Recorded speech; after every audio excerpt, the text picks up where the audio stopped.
आज हम बात कर लेते हैं सामान्य ज्ञान के कुछ बहुत ही महत्वपूर्ण प्रश्नों की। हम फैक्ट के साथ बात करेंगे, यानी जिन प्रश्नों की बात करेंगे उन प्रश्नों से संबंधित जो भी अन्य प्रश्न बन सकते हैं आपकी परीक्षा में, उन सबको हम साथ में कवर करते चलेंगे। अगर आप चैनल पर नए हैं तो सब्सक्राइब जरूर करिएगा। हम यहाँ से शुरुआत करते हैं। पहला प्रश्न है हमारा, पृथ्वी की पपड़ी में पाया जाने वाला धातु कौन सा है? पृथ्वी की पपड़ी में पाया जाने वाला धातु कौन सा है? पहला विकल्प है जिंक, दूसरा तांबा, एल्यूमिनियम या फिर लोहा। मुझे लगता है इसका उत्तर आपको पता होगा। अगर उत्तर पता है तो कमेंट जरूर करिएगा। हम यहाँ पर देख लेते हैं हमारा सही उत्तर क्या हो जाएगा। हमारा सही उत्तर होगा एल्यूमिनियम। पृथ्वी की पपड़ी में पाया जाने वाला धातु कौन सा है? तो हमारा सही उत्तर हो जाएगा एल्यूमिनियम। अच्छा, हम आगे देख लेते हैं। हम पृथ्वी के बारे में कुछ चीज़ें पढ़ लेते हैं। डिटेल में मैंने सारी चीज़ें लिखी हैं, इसका आप जो है स्क्रीनशॉट ले सकते हैं ताकि बाद में भी ये आपको काम करेगा। यहाँ पर हम देख लेते हैं पृथ्वी के रासायनिक संरचना के आधार पर इसको मुख्य 3 भागों में विभाजित किया गया है। जो पहला भाग हो जाएगा हमारा, ये क्या हो जाएगा? भूपर्पटी, यानी इसको क्रस्ट बोलते हैं इंग्लिश में, ध्यान रखिएगा, भूपर्पटी बोलेंगे इसको। इसका निर्माण जो है सिलिका एवं एल्यूमिनियम से हुआ है, ध्यान रखिएगा। इसीलिए इसे सियाल भी कहा जाता है, सियाल परत भी कहा जाता है। क्योंकि यहाँ पर अगर ध्यान से हम देखें तो क्या कह रहा है, सिलिका है इसमें और एल्यूमिनियम है, 2 चीज़ें हैं ना इसमें। और सिलिका का जो परमाणु जो प्रतीक होता है SI होता है, और एल्यूमिनियम का प्रतीक होता है AL। तो सियाल हो गया ना, SIAL। तो इसीलिए से इन दोनों की मौजूदगी के कारण ही इसे सियाल कहा जाता है। SIAL, SI से हो जाएगा सिलिका और AL से क्या हो जाएगा? एल्यूमिनियम। तो इससे आसानी से आप याद कर सकते हैं। सियाल परत कहा जाता है भूपर्पटी को, अंग्रेजी में इसको क्या कहेंगे? क्रस्ट। तो उसके बाद हम दूसरा देखते हैं। दूसरा जो हमारा है, यहाँ पर हम दूसरा देखते हैं, तो दूसरी जो परत हो जाएगी ये हो जाएगी मेंटल। यहाँ पर अगर हम देखें तो इस परत का जो निर्माण है वो क्या, सिलिका और मैग्नीशियम से हुआ है। ऊपर वाली जो सिलिका और एल्यूमिनियम है, दूसरे में क्या है? सिलिका और मैग्नीशियम।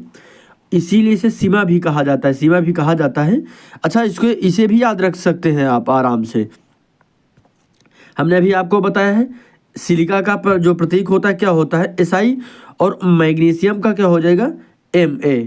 तो MA से सीमा हो जाएगा, यानी सिलिका और मैग्नीशियम को याद करने के लिए हम सीमा यानी SIMA आसानी से इसको याद कर सकते हैं। उसके बाद जो है हमारा जो तीसरा ऑप्शन आ जाएगा कोड का। क्रोड, इसको कोर भी बोला जाता है। तो यहाँ पर जो इसका जो निर्माण है निकेल और लोहा से हुआ है। किससे? निकेल और लोहा से। निकेल का जो प्रतीक होता है वो NI होता है। क्या होता है? NI, nickel. और लोहा जो है इसे फेरस कहा जाता है, फेरस, FE। तो उससे हुआ है फेरस, ठीक है। तो क्या हो जाएगा? NIFE। तो इसे निफे भी कहा जाता है, ध्यान रखिएगा। तो इसे निफे भी कहा जाता है, नीचे नहीं होगा, निफे भी कहा जाता है। मुझे लगता है ये बहुत ही इंपॉर्टेंट चीज़ है। अगर पृथ्वी की संरचना से संबंधित कोई प्रश्न बनता है तो ये आपके लिए बहुत उपयोगी होगा।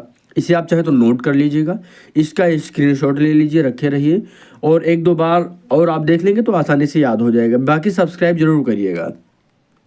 अब हम अगला प्रश्न देख लेते हैं। यहाँ पर हमारा अगला प्रश्न क्या होगा,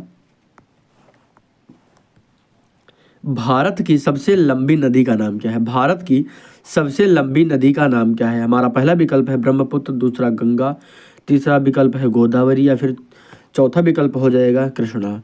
तो यहाँ पर हम देख लेते हैं हमारा सही उत्तर क्या हो जाएगा? गंगा।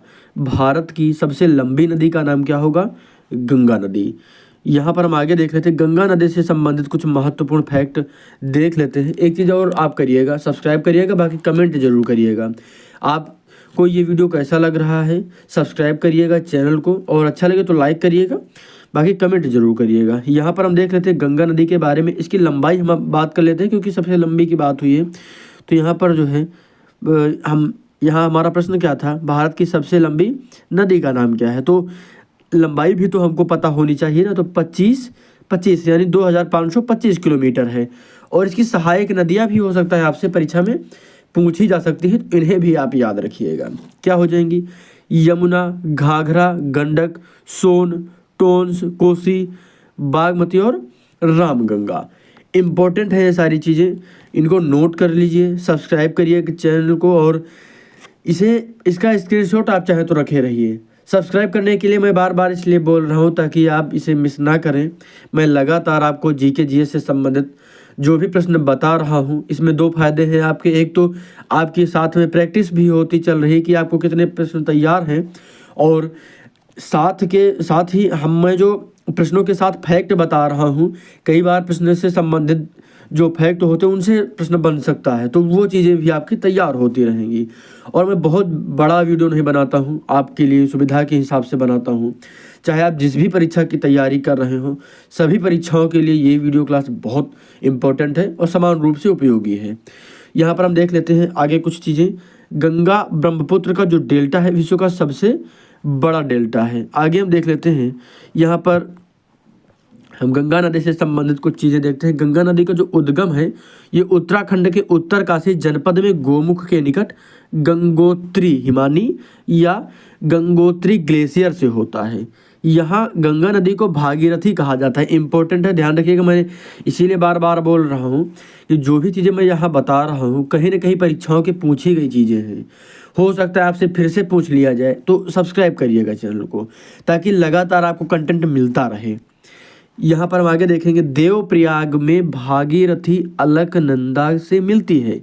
इसके बाद दोनों नदियों की संयुक्त धारा को गंगा के नाम से जाना जाता है। हम यहाँ पर आगे देख लेते हैं, गंगा नदी भारत के 5 राज्यों उत्तराखंड, उत्तर प्रदेश, झारखंड, बिहार और पश्चिम बंगाल से होकर गुजरती है। हो सकता है विकल्प में आपसे पूछ लिया जाए कि गंगा नदी भारत के किस राज्य से होकर नहीं गुजरती है, इसमें से 3 राज्य दे दिए जाएं और चौथा विकल्प में अन्य कोई राज्य दे दिया जाए, तो वो आपको बताना पड़ेगा।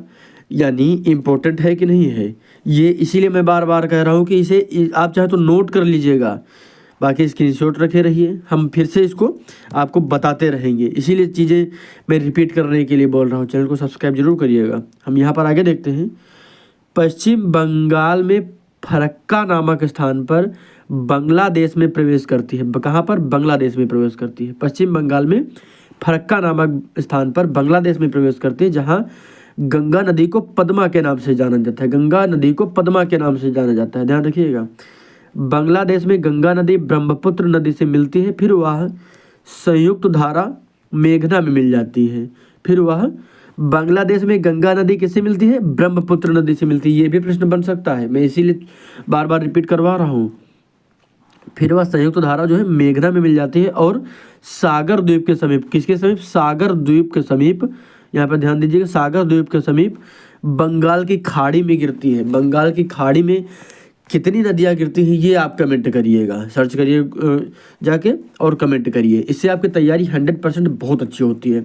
किसी चीज़ कोई भी जो हम क्वेश्चन सर्च करके याद करते हैं तो हमेशा के लिए याद हो जाता है। तो बंगाल की खाड़ी में जो है गिर जाते हैं गंगा नदी। अच्छा, बंगाल की खाड़ी में गिरने वाली जो अन्य नदियाँ हैं उनके बारे में मैंने डिटेल में बताया है, वो वीडियो जो है आपको कल मिल जाएगा। और बाकी सब्सक्राइब जरूर करिएगा चैनल को। मिलते हैं अगली क्लास में। अगर वीडियो अच्छा लगा हो तो लाइक करिएगा, ये कमेंट जरूर छोड़िएगा कैसे लग रही है आपको क्लास, ये जरूर बताइएगा। और ये जो है क्लास है सभी परीक्षाओं के लिए समान रूप से उपयोगी। मैं बार बार कह रहा हूँ कि चैनल को सब्सक्राइब करिए क्योंकि आपकी तैयारी बहुत बेहतर होने वाली है। चलिए मिलते हैं अगली क्लास में, धन्यवाद।